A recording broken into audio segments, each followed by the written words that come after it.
The results are out. LEGO Bionicle won first place in the LEGO Ideas 90th anniversary of the LEGO Group fan poll. So what's next? I'm Chris, and thank you for tuning into Duckbricks. In this video, we'll be analyzing the breaking news regarding Bionicle's win in the first round of the LEGO Ideas fan poll. For those of you who may not know, I'll give a quick recap. LEGO Ideas is running a 90th anniversary poll where you can choose from 30 different classic LEGO themes to have one of them be represented in a set that comes out in 2022. This will be a single set, a large D2C, probably around $200 if not more than that, and essentially they will pick one out of these 30 themes to do it on. The poll runs in two different formats. The first format, or the first round, is completely transparent, and that's how we know that Bionicle won. In fact, the top three were Bionicle, Classic Space, and Pirates. However, these three choices will move on to the second round of voting, where people can have to choose essentially between these top three, Bionicle, Classic Space, or Pirates, and then this is completely non-transparent. LEGO will not tell us the results of this poll, they maybe never will, so we really have no idea as to which one will win out of the three. However, LEGO has also stated that they reserve the right to choose which theme to produce the set on. So for example, let's say that Pirates wins this third poll. But LEGO looks and says, oh, well, we just did Pirates of Barracuda Bay, which was basically an anniversary pirate set. Why not give it to Bionicle or Classic Space instead? So they could choose to do it and pick the second or third place winner of this poll, although it's pretty unlikely, and I do have my suspicions as to which one will win. So anyways, catching everyone up to this breaking news, Bionicle just won first place in the first round of the poll. So does this mean we're getting a Bionicle 2022 set? Unfortunately, probably not, and I have quite a few reasons why. You see, a few weeks ago I posted an hour-long video providing an unbiased analysis on this topic, so I'm going to give you the most succinct version that I possibly can, the TLDR of that 1 hour-long conversation, of which 30 minutes was taken up with me explaining what each of the 30 themes were and bringing physical examples onto my desk. The TLDR of what I discovered during that analysis is that it is quite unlikely for Bionicle to be chosen as the set, and there's quite a few reasons for this. Number one, it's a $200+ set, so what exactly could this represent? For example, I've seen people suggest a large LEGO mech style set, kind of like the Monkey Kid mechs, where it's completely system, but they do something like the Great Spirit robot. Unfortunately though, that is a pretty all-gray robot, and maybe they could do some bits and pieces of moss and green, but it's not going to stand out on shelves and potentially won't appeal to younger kids looking to buy a large robot, because of course it's all gray, it isn't that visually distinctive. And the other thing is that it's unlikely for LEGO to produce a massive, just plain light gray robot based on a series of buildable figures that are very colorful, as you can see here. They probably would choose something else.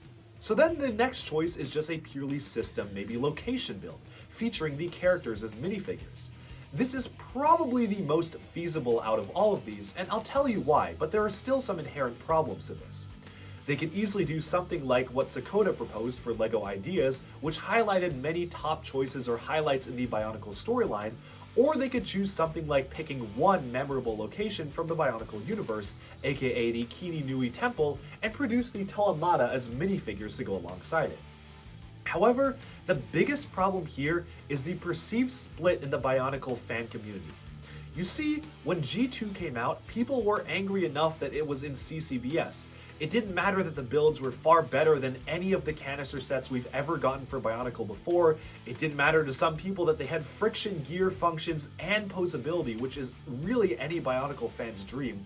A lot of people just quite frankly unreasonably wanted the old G1 system back and didn't want to buy G2 because it was CCBS. Add on to that, because there were a whole host of other problems with G2, like a lack of marketing, they didn't draw in any new fans of kids, whatever, that's in the past. But what I'm trying to get at here is that if members of the Bionicle fan community were split on buying G2 sets simply because they were CCBS, there's probably going to be an even bigger divide of fans who simply will not care if the Bionicle retrospective set is in system. Sure, there's a ton of diehard fans like myself, and I'm sure many of you who will say otherwise and will say that, oh, of course we'll get a system Bionicle set. But there are just as many, if not more, fans who will say the opposite and say, well, I'm only into Bionicle because of the buildable figures, and if there's no buildable figure component, then I'm out. Unfortunately, that's the reality of the situation, and I'm sure that LEGO is anticipating this to be a considerable problem. So that then leads us to another choice, which is, could they do something with CCBS? Of course, CCBS was used for Bionicle Gen 2, and it was controversial enough, but I think that enough people kind of got around to the idea of it. They did a pretty good job of the sets. The sets weren't the problem with G2 for the most part. So people might be thinking, okay, well, I want a buildable action figure, let's use CCBS. But you see, the big problem here is that after a few years of non-use, LEGO destroys old molds. Now, for me personally, I'm not 100% sure as to why they do this. I suspect it has something to do with preventing them from falling into the hands of competitors, or it could be something as simple as having the space or maybe reusing the materials to make new molds. Regardless of why exactly they do this, it is a fact, and it's a known fact, that LEGO destroys old molds. Now, some of you may have brought up in the comments, but didn't they revitalize some older molds for G2, like the Roxy staff piece or even the Vorok's armor? You see, they did, but they specifically counted those as quote-unquote new molds for the theme. In fact, they specifically chose pieces like those to resurrect for G2 to bring back the Bionicle style and feel. So it wasn't really as much as bringing back old molds as it was making a quote-unquote new mold, which is a substantial cost for LEGO to do. I also want to add on to the fact that it is basically impossible for LEGO to ever bring back old molds considering anything related to the actual building system of G1. That's sockets, limb pieces, arm pieces, even some feet. It's highly unlikely that they will bring back anything with a socket on it, specifically because they reworked the sockets completely to be a lot more firm and stable for CCBS, as well as a rework of the complete system. This is something that LEGO will not actually go back on, regardless of what people hope. They just never will go back to, quite frankly, an objectively inferior system that is more prone to breaking than CCBS. Of course, they could bring back one or two pieces here and there. Weapon pieces, of course, connect via Technic axles, so there's really no big problem in bringing them back for today's sets. Even stuff like masks, I can kind of see the argument being made for something like the Kanohi Ignika, the Mask of Life. That just has a very simple Technic axle connection. They can maybe have the justification to bring that back if they had, say, a system centerpiece and had that on the front of the centerpiece model as kind of an ornamental display. Outside of this, though, there's no way that the entire system gets brought back, both financially and as a system. It doesn't make sense for LEGO to essentially create all of the molds that they destroyed, and it also doesn't make sense to bring back an old system that is inferior to the current system. So that brings us to CCBS. Now, they could do a CCBS buildable figure, but then we get to the problem of what molds from G2 actually still exist. It's almost a guarantee that all of the Kanohi mask molds from G2 and probably even the heads themselves are completely destroyed. The reason I say this is because the closest possible comparison is LEGO Ninjago. Now, Ninjago is doing a legacy line of sets right now, which means they are bringing back old favorites and old minifigures redone in a modern style. You see, right now they're covering sets that came out in 2015, specifically for Tournament of Elements, where every single villain minifigure had a very specialized snake skull head mold. Unfortunately, there is not a single appearance of that one mold in any of the modern sets today. The only antagonist they've brought back from that wave is a character who did not wear that helmet and instead just had the standard mohawk. I think this is because that mold is discontinued and destroyed. Otherwise, why wouldn't they bring it back for Legacy? I think the same applies to Bionicle G2. If they were willing to destroy Ninjago's specialized character head molds, why wouldn't they destroy the Bionicle G2 mask, especially because they probably wouldn't include them in any other future set that they had planned? So then I guess that kind of brings us to the final option, which is a CCBS character, but with a new mold for, say, a mask, maybe even a new mold for a head. Now, this is also very unlikely because large D2Cs along this vein typically do not include large molds. In fact, LEGO Ideas just very recently reversed their policy in which they stated that now they are willing to create new molds, but only if a licensed IP demands it. So it's something like, for example, the Winnie the Pooh set. They can't do the Winnie the Pooh set without making a new head mold for Pooh. So they said, fine, we'll do that. Same with Sesame Street. They can't do Elmo without a new head mold. So they agreed to do Elmo's new head mold there. But it's highly unlikely that they'll create a new mold for an in-house theme, especially if it's a large D2C. Just look at all of the past D2Cs. Everything excluding, say, large creator expert cars or Technic cars, which usually have custom windscreens and custom wheel caps, There hasn't been a new mold introduced in a large D2C in ages. In fact, LEGO designer Mark Stafford commented on this. He attempted to bring back the LEGO Goat mold, a mold that only appeared for one set in the LEGO Kingdoms line in 2011, and tried to include it in the Jurassic Park D2C. Unfortunately, he was told that he was not allowed to include any quote-unquote new molds in the Jurassic Park set because it was a D2C, and even beyond that, despite the mold having been in existence in the past, he was told that the mold was destroyed and bringing it back would actually cause the creation of a new mold for the goat. And as such, he was not allowed to do it. So what I'm saying is, it's highly unlikely that they will bring back old molds or even create a new mold for this one D2C set celebrating the 90th anniversary of Bionicle. So really that only leaves us with system, which brings us back to the point I was saying earlier. LEGO might be afraid to do a system Bionicle set because they think that fans will not be willing to buy it. This also goes back to Sakota's Ideas project. Why was that cancelled and not accepted? Probably because LEGO wasn't quite sure of the viability of a system Bionicle set in the market and how much the diehard fans would be willing to pay for a system Bionicle set that didn't include any construction figures, which is what Bionicle is known for. And that's what brings us to the poll results itself. Now, stonewars.de has done an excellent analysis on these results, and I'd actually highly recommend for you to check out their article. I've linked it below.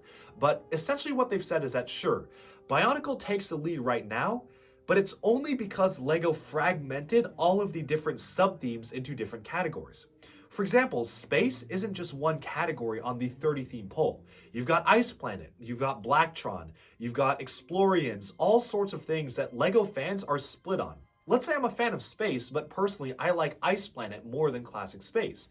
Maybe then I'll be inclined to vote for Ice Planet, but I'd still love for anything space.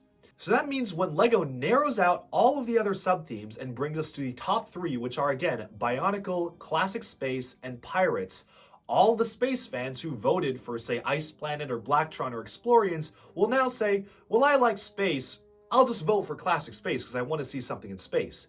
And actually, if you combine all these sub-themes into one, so for example, if you took Ice Planet, you took Explorians, you took Blacktron, combine it all into one category of space, space beats Bionicle by a lot, and it's even followed by Castle. The ranking would then shift to space first, then Castle, then Bionicle. Of course, now we have only three choices, space, Pirates, or Bionicle, but unfortunately, despite the fact that Bionicle won first place in this larger theme vote, I can easily imagine many of the people who voted for the Classic Space sub-themes like Ice Planet just bandwagoning on the Classic Space label. And quite frankly, I think that this is the logical choice for LEGO as well. Making a Classic Space set will please almost every fan of LEGO Space. Whether they like classic or modern space, pretty much anyone can get behind a revamped, reimagined version of, say, the Galaxy Explorer, which is a classic LEGO Space set.